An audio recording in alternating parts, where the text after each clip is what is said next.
Hi, everybody. Welcome to English Digest. I'm Tom. Hi, I'm Stephanie. It's our News Digest unit today, and maybe you've heard about some news in the country just to the south of Taiwan in the Philippines. We've got some kind of drug war going on there. But it appears that the government is winning the drug war because of the newly elected Filipino president, Rodrigo Duterte. He's very controversial, but I understand that a lot of people in the Philippines love this guy, and they really approve of what he's doing. Yeah, he's an interesting personality. He has said some terrible things about the U.S. president, and he kills people who are dealing in drugs. But I know with drug dealers, they bring a lot of crime in, and I can imagine some of the citizens are happy, but he's very controversial, yes. Indeed. So sometimes we do like a decisive leader to take care of a problem, even though it does involve drastic measures. But on the other hand, sometimes we think, nah, you can't do it like that. Yeah. That's too much like a dictator. Don't abuse power is what we want. That's something Hitler would do or something like that. Scary. So we're going to try to be as neutral on this as possible because we probably do have a number of Filipinos listening to our program. So please let us know if we're being biased or something. But in any case, that body count is rising in the Filipino drug war. Let's read our entire lesson now one time.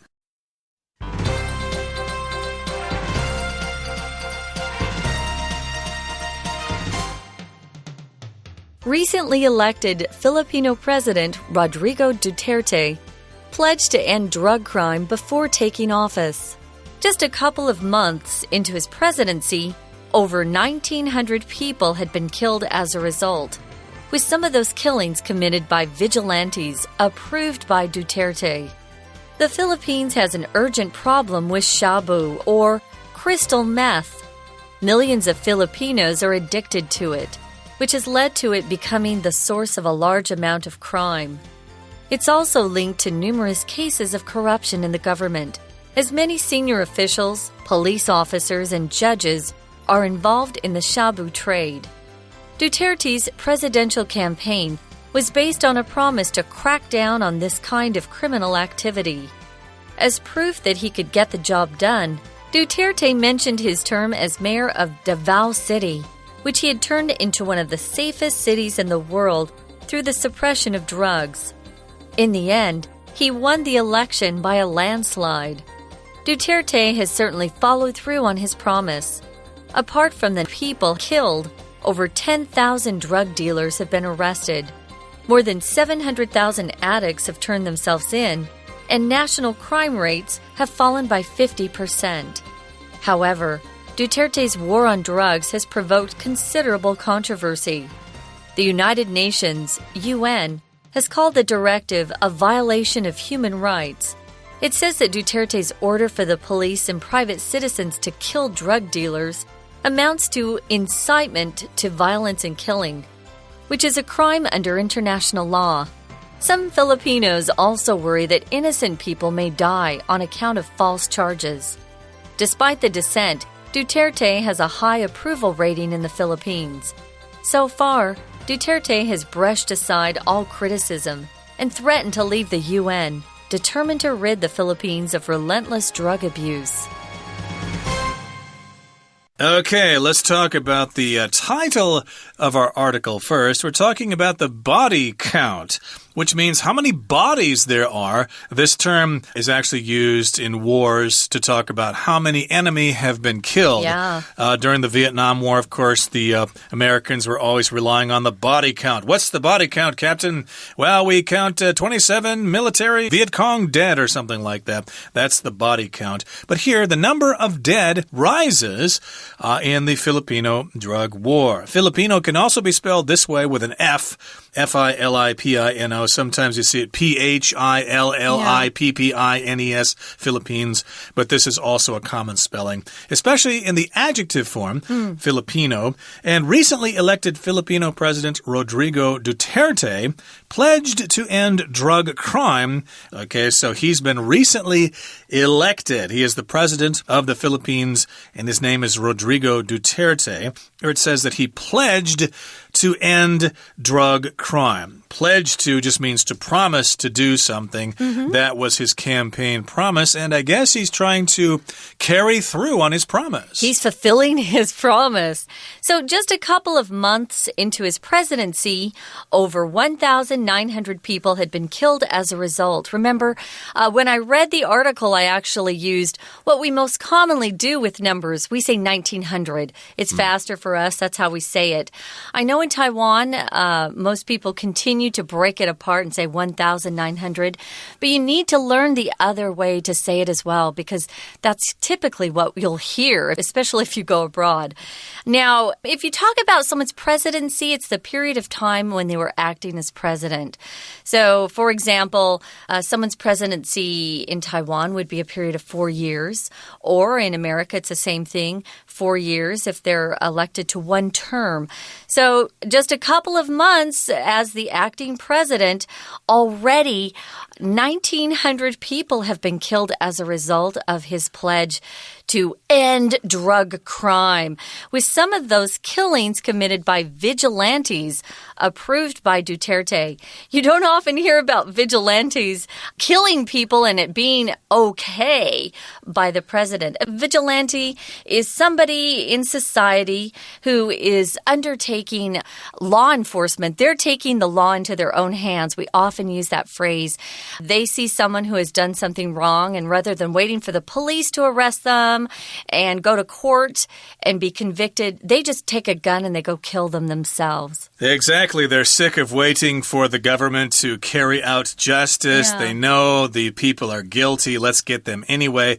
But in this particular case, these vigilante groups were approved by Duterte. So here we've got the word to approve. You can say approve of something, to be approved by someone, which means they basically gave them permission. Go ahead and kill them even though you're not members of the police force. You're not members of the Philippine army or armed forces, but go ahead. I need to kill them anyway, so just go ahead and do what you want. So he approved of those killings. It's kind of scary. Now, the second paragraph says the Philippines has an urgent problem with shabu, or shabu is the Filipino word for crystal meth, which is a dangerous drug. It's a cheap drug, and so a lot of people are using it these days. Rather than buying heroin or cocaine, they're just taking this crystal meth, which is very strong. Millions of Filipinos are addicted to it. Now, if you have an urgent problem, guys, it means it's something that requires attention immediately. If someone has an urgent question or an urgent request, you can't wait. You have to attend to it or pay attention to it immediately. And this problem is urgent. It means if we don't act on it now and try to solve it, it's going to get worse and worse very quickly. It is an urgent problem with this crystal meth or methamphetamine. I believe that's the short term, crystal meth. And millions of Filipinos are addicted to it. If you're addicted to something, you've got to have that thing over and over again. You can be addicted to cigarettes, for example. That's probably the most common example, but there are other addictions out there. You can be addicted to heroin. You can be addicted to chocolate. You could be addicted to shopping. Those are some other different kinds of usages. Less harmful. Chemically addicted to something. Less harmful, yes. Maybe psychologically addicted to something. Yeah. But in any case here, lots of Filipinos are addicted to crystal meth because when you use it, it gives you a feeling of control, of confidence and stuff like that. Euphoria. Kind of like cocaine, I've heard. I have never taken this kind of stuff. I never would. I'm a perfectly squeaky clean person with no sin on my soul at all. At least drug-wise, yeah. At least I guess sin is we're all born with that. But in any case here, this has led to it becoming the source of a large amount of crime. And, of course, when there are drug addictions, of course, it always leads to crime. You've got gangs controlling the sale of this illegal stuff. You've got the mafia and stuff like that, and they kill people. And people can't pay, and they rob liquor stores and rob pharmacies to get the money and stuff. It's a big mess. It is a big mess. Some of these addicts, that's what we call people who are addicted to drugs, They'll do anything to get their hands on drugs. They'll even steal from their family, perhaps even kill family members. That's how strong the addiction is. So that's why there's a large amount of crime. It's also linked to numerous cases of corruption in the government. I hate this stuff. Corruption is when someone is being dishonest. Maybe it involves bribery. Sometimes people in the government, for example, senior officials, even police officers, sometimes they are corrupt because they're willing to take money to keep quiet. Sometimes drug gangs have police officers who actually work with them. So there's a lot of corruption. So people who are dishonest or conducting fraudulent activity, especially bribery, are considered corrupt. Corruption is the noun form of that word. Corrupt is the adjective. And this includes people that you would never assume. Well, nowadays we always assume, I think, that people in government are corrupt. Senior officials, police officers, and judges who preside over some of these trials, they're involved in the shabu trade. Yep, and I guess you wouldn't blame them because it's probably good money. Here, just take this money and don't find our guy guilty, let him go. Find some kind of reason to let him go or something. So, okay, no problem. Yeah, you guys didn't do this or something, so yeah, he's free. So, indeed, you've got this corruption in the government. You've got all these different people involved in the shabu trade. Shabu, again, is crystal meth in the Philippines, although that reminds me of, isn't there shabu restaurants? It's hot pot. Here, I know every time I see shabu, I think of hot pot. I think it's swan guo in Chinese, but yeah, they're not related at all. No. But you can get addicted to hot pot here in Taiwan, really? especially during the winter because it is so tasty. Of course, I'm joking there. Of course, they don't put any drugs in that stuff, but you could use it in a sense to say you got to have it over and over again. Okay, that brings us to the end of the first part of our lesson for today. Let's take a little bit of a break, but please stay tuned. We'll be right back. Hi everyone, my name's Jenny. 今天我们看的是第7单元。今天的新闻文摘跟菲律宾的总统有关。好，我们知道菲律宾呢，总统杜特地他当选之后呢，就开始扫毒，而这个扫毒的手法呢，其实引起了不少的争议。好，我们先看文章里面呢，提到了他在就职之前曾经发誓要终结毒品犯罪，而在他担任总统就职只有几个月，就很多人因此而被杀。我们先看到 a couple of months into his presidency. Presidency 这个名词代表的是总统的职权或总统的职位或是总统的任期。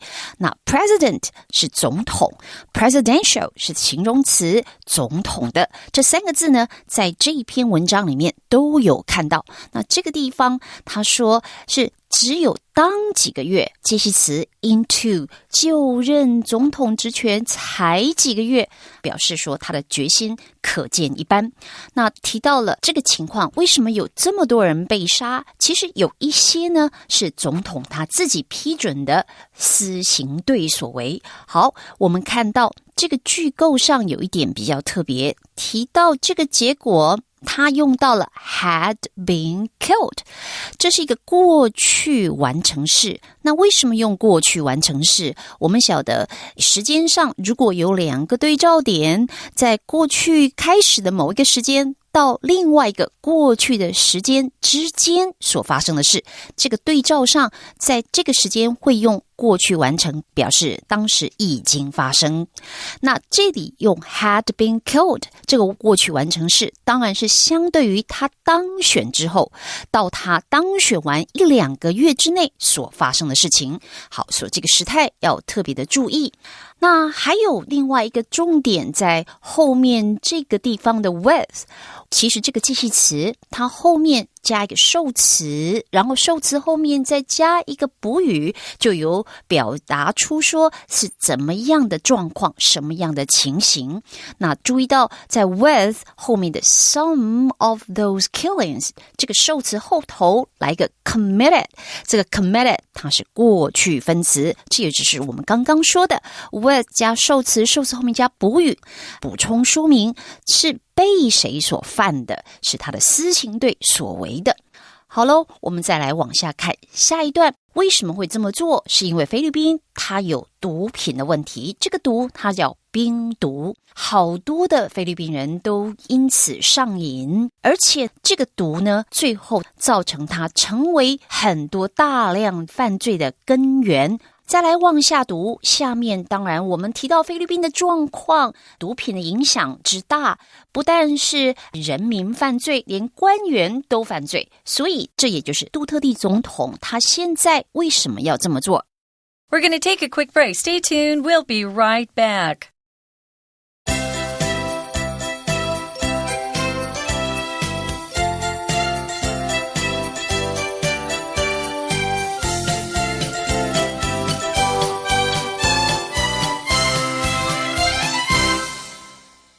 We're back, guys. We're talking about how the body count is rising in the Filipino drug war under new president Rodrigo Duterte, who, when he was running for president, just pledged or promised that he would end drug crime. Drug crime is pretty prevalent in a lot of these countries. It's sure prevalent in the United States, that's for sure. So what he's doing is very controversial because he's allowing just normal citizens to act as vigilantes and to kill people they think are guilty of dealing drugs or even addicted to drugs without proof, without going through the judicial system, which allows someone to be indicted, charged with a crime, and then able to defend themselves in court. This president is going, hey, if they look guilty, go ahead, kill them. Let them have it. And so here Duterte's presidential campaign was based on a promise to crack down on this kind of criminal activity. So when you are running for president, of course, you have a presidential campaign, a series of events and activities designed to get you elected to whatever office you're seeking. So he was running for president of the Philippines, and part of his campaign was a promise to crack down on drugs. If you crack down on something, you take a hard line on something, you say, no, we're going to go by the book. We're going to prosecute these people. We're going to put them in jail. We're not going to let them off the hook anymore. The buck stops here. Justice is going to be served. Yeah, the opposite is to really have a lot of leniency. Leniency is when you're kind of soft on criminals. You say, oh, that's okay. In the past couple of months, earlier, Obama presidency has allowed people early release from prison. So they're really kind of, saying it's drug crime. So what? It's okay. So we're lenient, and I think that's why Duterte doesn't like Obama. It's kind of fun. So he's cracking down on this kind of criminal activity. If you're a criminal, guys, it means you have done something that's against the law. You've broken the law, we say. So he's really trying to be tough on crime, you could say, as proof that he could get the job done. He kind of looked into his own past and said, hey, look at what I did as mayor of Davao City. And what he did there was he really cracked down there, and it's now one of the safest cities in the world through the suppression of drugs. Suppression means if you suppress something, you limit it. I could say act like you're not going to let it go through and continue normally. You stop something. You try to decrease something as much as you can. Suppression. Sometimes if you're in class and you're talking to a friend and you suddenly want to start laughing, you try to suppress your laughter, which means you try to hold it in. Or you try to suppress a cough, for example, especially if you're watching a concert or something of classical music and you cough, boy, everybody's going to be looking at you. They don't like that. They don't like that, so you need to suppress that. Suppression, of course, is the noun. And yes, he was the mayor of Davao City. A term is just the time you serve your office. Terms for mayor or president here in Taiwan are 4 years long. And Davao City, of course, is in the south of the Philippines. And, well, because of this promise, in the end, he won the election by a landslide. Usually a landslide is when large amounts of rocks and dirt come sliding off a mountain, especially during a heavy rainstorm or a typhoon or something. Yeah. Landslides are very common here in Taiwan during typhoons. But in this particular case, it just means they just won the election big. They basically won the most votes in all parts of the country. Like back in 1972, I think Richard Nixon won the election by a landslide. He just creamed that other guy. I'm not even going to mention his name because nobody remembers him. Okay, so a landslide just means by a large amount. So Duterte has certainly followed through on his promise. If you follow through on a promise, guys, it means you do what you said you would do. You don't break your promise, you follow through, you keep your promise. You could also use that word, to keep your promise. Apart from the 1,900 killed, over 10,000 drug dealers have been arrested. More than 700,000 addicts have turned themselves in, and national crime rates have fallen by 50%. So these are the numbers as proof that he is doing what he said he would do in his campaign for president. Apart from, you could also substitute these two words with besides. Besides the people killed, over 10,000 drug dealers have been arrested. You could also say in addition to the people killed, over 10,000 drug dealers have been arrested. Now, more than 700 drug addicts have turned themselves in. If you turn yourself in, it means maybe the police are after you, and instead of having them come to your house and arresting you, you go to the police station instead, and you say, okay, I know you're looking for me. Here I am. It's kind of interesting that drug addicts, these aren't people who are selling drugs, they're just taking the drugs. They're also being sought by this president. Yeah, well, I don't blame them because I understand that crystal meth is highly addictive. It's very difficult to break your addiction to it. So need help. If the drugs are not available anymore, you might as well turn yourself in. Maybe the government will help you break your addiction to those drugs or something. But they're turning themselves in. They're going to the police and saying, I'm guilty. Go ahead and arrest me. And as a result, the crime rate in the Philippines has fallen by 50%. So, of course, lots of people are going to like that. However, Duterte's war on drugs has provoked considerable controversy. So, yes, he's been effective in fighting the war on drugs, but unfortunately, it's been quite controversial. To provoke just means to get somebody to do something, to stimulate them or to give rise to something, especially if it's something strong, to provoke someone to a fight, for example. If you call somebody names that they don't like, they might start fighting. Hey, you provoked me, so I couldn't help myself. And considerable just means a lot of. Controversy means basically very strong opinions that people have about something, but they have different opinions. Controversy, and the adjective is controversial. There are lots of controversial things here in Taiwan that you don't want to discuss with taxi drivers. Now, the United Nations, the UN, has called the directive a violation of human rights. UN is just the acronym for the United Nations. You'll often just hear us say the UN said this, the UN did this. A directive is some sort of official instruction by someone who has power. And they're calling Duterte's instruction to vigilantes and to others to go ahead and kill these drug dealers a directive. They say, hey, this instruction or directive is a violation of human rights. You are hurting people by allowing others to assume they're guilty and just punish them without even going to court or being arrested by the police. So it's a violation of human rights. If you violate something, you break it. A violation of the law means you aren't obeying the law, you're breaking the law. And here, you're not giving people their human rights, which means you have the opportunity to defend yourself when you're accused of a crime. Exactly. So basically, he's telling these vigilante groups to go ahead and kill those people. So the UN thinks that this is a violation of human rights.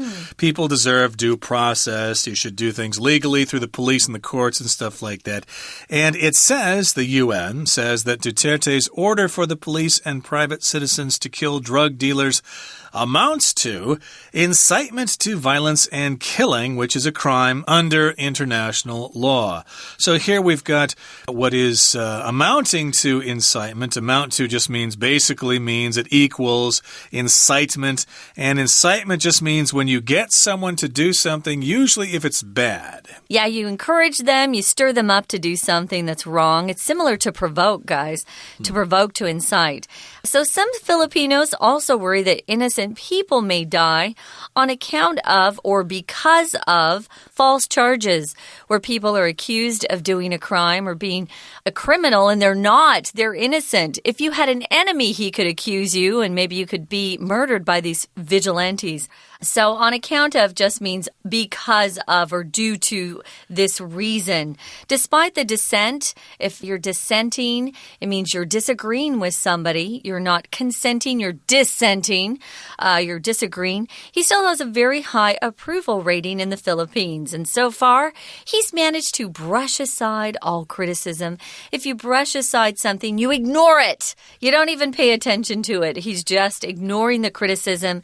And he also threatened, or this is what he promised he'd do, we'll see if it happens, to leave the UN. He's also determined or very resolute. He's decided he's not going to listen to the criticism. He's going to get rid of the relentless drug abuse in the Philippines. I hope that happens, but I hope it happens without abusing human rights. Yeah, but again, we're going to withhold our judgment here. That's up for all of you to discuss amongst your fellow students when you use this as a topic to discuss things in your classes. Okay, that brings us to the end of our explanation. Here comes our Chinese teacher. 杜特地总统当时的竞选活动里头，对人民说，承诺说一定要严加取缔毒品犯罪的问题。那我们看到这里有一个重要的片语 crack down on。Crack down 就是击毁的意思，毁灭的意思。当你 crack down on 后面加一个受词，就表示要打击后面这边讲的 criminal activity。接下来我们来看后面呢，说总统他为了要证明他能做好，所以他当然就付诸了行动。这里有一个 as proof， 好，作为证明，后面有一个 that子句。先看到这个 that 子句的功能，其实 that 引导出来的子句呢，在这个情况里头，在这个 proof 后面来说，它是一个名词子句。那怎么说？这个名词子句其实呢是一个同位语的位置，它就是等于在讲什么证明。名词子句用 that 引导，然后当同位语，或许比较少见，可是呢，它其实不是只有当主词或当受词而已，它可以当同位语，就等同说明它前面这个名词的内容。那这个证明是要证明说他能够把工作做好，所以呢，他当时选举会胜利，也是因为人民相信他会做好这件事。在下一段就说到了他贯彻了他的诺言，注意到贯彻这个片语 follow through， 他真的彻底实行了，而且呢很多人被逮，很多人自首。那谈到数字问题，他说国家整个菲律宾的犯罪率下降了 50%。 好，这边呢数字前50% 前面有一个 by， 我们知道 by 这个介系词在英文里面很好用，其中一个用法就是像这里，它呢代表的是一个 difference， 也就是一个差异。当你前后做比较，说它有差距多少的话，你可以用 by 再加这个数字，所以这个差距就是 50%。 再来下面呢，他有提到说杜特地他的毒品战其实是蛮具争议的，有人说他违反人权，联合国认为说他今天下达这种杀害毒贩的命令，就相当于是在煽动暴力，煽动人民杀戮。这个地方有一个片语 amount to， 我们知道 amount 这个字可以当动词， amount 后面加介系词 to， 再加一个结果或者是一个总数，它可以表示说达到什么样的数字，或者是说是达到什么结果，但它的意思有时候就等于 comes to， 也就是等于。 OK， 我们今天的讲解就到这边结束，我们下次见。Okay, everybody, that's all from us for today. Please join us again next time for another edition of our very fine program. From all of us here at English Digest, I'm Tom. I'm Stephanie. Goodbye. Bye.